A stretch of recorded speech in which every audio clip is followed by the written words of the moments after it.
Hey, I'm Scott, and I've been a part of this great community for over 20 years. And there's so many ways to enjoy the beautiful lakes in our area, like taking a ride on one of our local tour boats, including the Dixie, the SS Lilly Pad, or the Oakwood Resort Tour Boat. The Dixie is the oldest stern wheel tour boat in all of Indiana. Recently restored, she was first launched in 1929 and has been running in North Webster every summer since.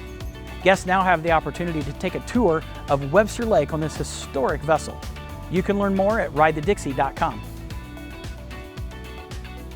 The SS Lilypad has been serving guests fine dining and amazing views on Indiana's largest natural lake, Lake Wawasee, for over a quarter of a century. You can invite your friends on a public cruise and enjoy dinner, live entertainment, and the beautiful lake scenery. The boat's also available for private reservations. You can learn more at sslilypad.com. The Oakwood Tour Boat offers tours of scenic Lake Wawasee to guests at the Oakwood Resort. It was built in 1986 for the U.S. Parks Department, who used it as a canal tour boat in Maine. Oakwood Resort acquired the boat in July of 2013, and it's been popular with guests ever since. It's a great venue for weddings or other celebrations. It's also home to a coffee and an ice cream shop, and you can learn more about this boat and the tours offered at oakwoodresort.com.